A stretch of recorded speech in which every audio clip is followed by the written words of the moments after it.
Hi, my name's Dave Tomchek. I teach entrepreneurship and game design, and I'm going to talk to you guys today about doing elevator pitches of yourself. Elevator pitches originated a long time ago when the idea was you walk into an elevator, you saw a executive, and you were selling usually a product or a business idea, and you only had the ride from whenever you got on the elevator to when someone got off. That's usually like 30 seconds to 90 seconds. We're going to talk about doing elevator pitches that last about a minute.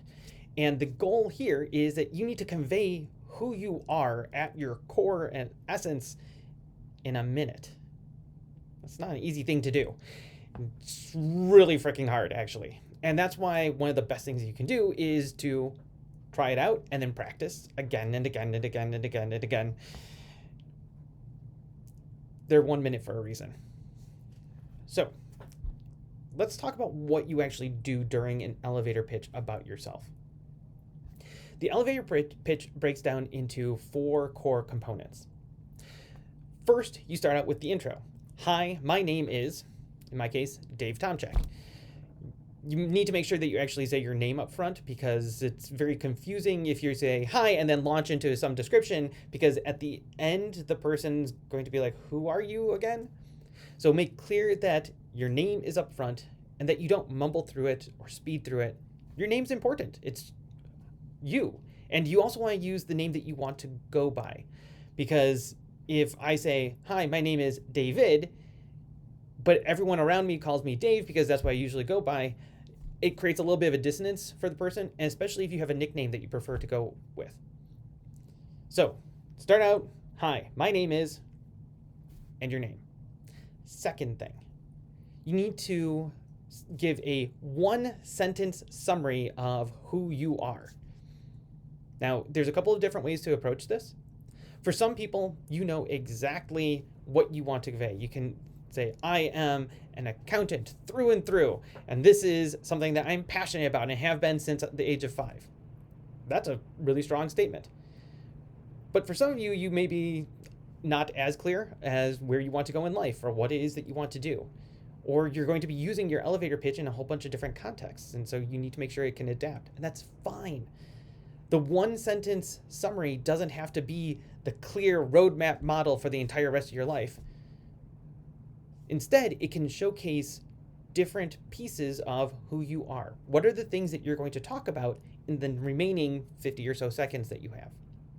So think about what are the skills, experiences, mentalities that you're going to bring to this person that you will then describe after. And so, for example, you might want to talk about what sort of background you have. That could be your major, but it doesn't have to be. You could talk about skills that you've gained, that you are a computer whiz, or you're someone who understands social media marketing at a level that very few other people do. You could talk about a really cool, distinguishing experience that you have, and not cool like, oh, and I went base diving, or I went skydiving, or I swam with sharks. Any of it themselves, those are cool experiences, and they will help people remember you. But remember that the goal of an elevator pitch is to help you build a connection with the other person and get them to want to talk with you afterwards about stuff that you care about. Usually when you go into elevator pitch, there's a reason that you're doing it. So don't talk about skydiving if the goal is to work in an office environment. So you give your name, you give a 1-sentence pitch of who you are, and then you have the body of the elevator pitch, which is where you explain in detail 1 or 2 anecdotes that help to showcase what you were highlighting in your 1-sentence pitch. So if going back to the earlier example of someone who says, I am an accountant through and through. Cool. Pull some experiences from your life, 1, at most 2, that help you to explain and give an example of how you really embrace accounting. Talk about the fact that even in high school, you were sitting there with the books and helping to keep track of everything, that every dollar that was coming in. And that later led to you taking classes and excelling in them, and eventually led to the point where you were helping to audit books for the police department. I mean, that's a kind of cool career path. And so people will remember that, oh, yeah, you're the accountant who has all these cool things and that has led them to be an incredible person. That's really intriguing. For those of you who are not, this is the one thing, or you're highlighting different skills and abilities. Great. Help people understand. For example, if I said, hi, I'm Dave, I'm a really organized person who brings a lot to every single team. Well, organized means a lot of different things to different people. On my dad's side, my grandmother was organized. I think I'm pretty organized. And I have a friend who is also organized. But here's the difference. My friend is organized kind of like a hurricane is organized. He has piles of stuff all over the place. He knows what's in the piles, sort of, and he can usually find what he wants. But for him, that's organized. For me, organized is kind of what you see here. I have a little bit of chaos. My back wall is probably a pretty good indication of that, but I have other sections, like my shelving over here, where I have things neatly laid out so that I can easily find them. And then there's my grandmother. And her definition of organized was every single box in the basement, she had a table of contents for it. Every single book that she read, she had a note card filled out about it, about what she thought about it, what the plot was, the author, when she read it, how many pages it was. She recorded every single pill that she took. Every single cent went into a separate notebook. That's organized. Each of us has a different way that we would share how we bring organization to a team or to work environment or something like that. So the best thing that you can do is pick an example from your life, some story that lets you showcase then what you mean by whatever you said in your one sentence pitch. If you said that you're a social media guru, great. Tell me how. You say that you are a very charismatic and charming person, or that you love working with kids, or that your goal is to eventually become the CEO of a company. Give me stories about how you're trying to achieve that goal, or things that you've done along your way that tie into it. And remember, you don't have a ton of time. You only have about 40-45 seconds, and then you have to get to the final piece, the ask. So a lot of people will take the 1 minute pitch and they will spend the entire time talking, and then the 1 minute ends and they're like, whoa, what just happened? There's a problem there, because that end is as important as the beginning and as important as the stuff in the middle. The end is how you say, hey, I want to keep the conversation going. I want to follow up with you, or I want you to follow up with me, or let's talk about what things work and where we can connect. And that's the ask. The ask is you get to say, what do you hope will happen as a result of this conversation? It could be, I'm wondering if you have any jobs. It could be, I want to ask you questions about your job. It could be, I want to see if there's any point of connections between us and how we can grow our networks together. It could be, I want to talk to you about your pet because I've seen them around and they're really cute. It could be any number of different things that you want to ask for, but it's your chance to ask. So the elevator pitch of yourself in a nutshell introduces who you are with your name, and that is something that grabs their attention, and then it pulls them in a bit further with the one sentence summary, and then it really reels them in with the body, where you tell a story or two, because one, we remember stories, and two, that helps to explain what you have just described in your one sentence summary of yourself. And at the very end you say, here's how we can keep this conversation going. This isn't just a one-off thing, let's keep talking. So hopefully this gives you a starting point for your elevator pitch. Once you have the pitch basically worked out, your inclination will be to write the whole thing out. Matter of fact, you probably have some notes already started. But a couple things to keep in mind. One, never, ever, ever write out your whole elevator pitch and try to memorize it. An elevator pitch is a piece of a conversation. It should be you and the other person talking. If it sounds at all memorized, you've lost them already. Instead, at most, write a couple of bullet points to remind you of what are the points that you want to convey. If you find that when you practice your elevator pitch, the bullet points aren't really working for you, what that usually means is that you're trying to force an arbitrary order to them. You're telling a story about yourself, so that every single point should flow in an order that makes sense in your brain. So if I was to try to showcase the fact that I'm a really creative person, I can talk about, hey, I've worked on some cool stuff at Quinnipiac, and I've worked on a board game, and I've tried my hand at creating a video game, and that totally didn't work. But I want to make sure that everything flows in a logical order.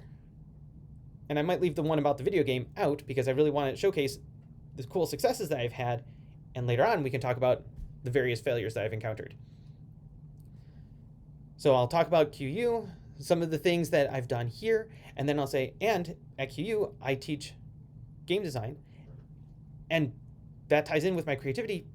Moreover, I've even created a board game, and let me tell you a little bit about that. So make sure that everything flows in an order that sounds conversational to you, and when you're practicing, it's going to feel awkward, but put yourself in front of a mirror, or put yourself in front of your camera, and just talk. Give it a try. And you're going to want to mumble, especially if there's anyone else around who might overhear you. Don't. Gotta talk kind of like I am right now. Like the other person that you're seeing in the mirror or on the screen is an actual person. And how would you talk to them? Comfortable volume, normal pacing. It's going to be awkward the first few times you do it. You're going to stumble, you're going to stagger. It'll be helpful if you have a timer, either on your watch, on your phone, on your computer, that counts down to a minute. Your elevator pitch should run somewhere between 56 and 58 seconds. If you hit up to 60, cool, but you never want to go over.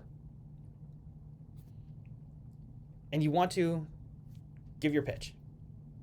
And usually what happens the first time is that either you run way under, you're somewhere around like 20 or 30 seconds, or you run way over. And at the 1 minute mark, the alarm's going off and you've barely gotten through part of your first story. If you're way under, not a problem. Add some extra content. Figure out another story that you can bring in to build everything out. If you're running way over, and it's because you have too much content, great. Figure out what you want to pare down. And if you're running way over because you just sat there and stared at yourself blankly and going, the entire time, that is normal. Just try it again. Over time, as you do the elevator pitch again and again and again, you'll feel yourself fall into a rhythm. And you'll start to get, hey, these are the words and phrases that generally work. And this is about how long I have to say things. So at about the 30-second mark is when I'm telling this first story. I'm transitioning to the second. And then around the 50-second mark is when I'm tossing in the ask. And yeah, this works. But it takes time. It takes repetitions. And here's the nice thing about elevator pitches. Because they're only a minute, you can fit 60 practices in an hour. So, give yourself the space to practice. Don't hold yourself to any one specific set of phrases or whatnot. Let it flow, because you're going to change it and adapt it based off of the context of who you're talking to, what's the environment. How I would pitch myself to a little kid is different than I would to one of you, which is different than I would to a potential employer or a CEO who I'm trying to ask an investment for. So an elevator pitch is meant to be flexible. And by practicing and just letting the words come, instead of looking at a note card or set script, you're going to find that it is a conversation. It's going to be great. It's going to be incredible.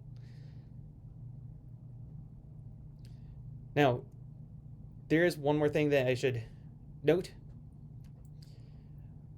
Some people get just really nervous about any sort of social interaction. And that is totally understandable. It's a bit nerve-wracking to put yourself out there and for someone to potentially judge you on, hey, how cool are you or whatnot. So here's my recommendation. Practice your elevator pitch a whole bunch of times on your own. And then go grab a close friend or a family member. Put them on Zoom. If they're in person, great. But tell them up front, I'm going to do this 10 times in front of you, back to back. I don't want any critique. I don't want any comments. I just want to be able to do it. And then at the end, we can talk about ways that I might be able to improve it. And then do that. Just do it 10 times straight. The goal is that you want to break yourself of the habit of critiquing your elevator pitch during or immediately after doing it. So every time you practice your elevator pitch, go from the start to the finish. If you mess up, just keep going. Don't ever stop.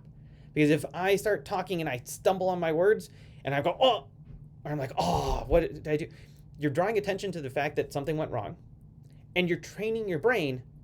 If I make a mistake, then I need to stop. That's the end. I failed.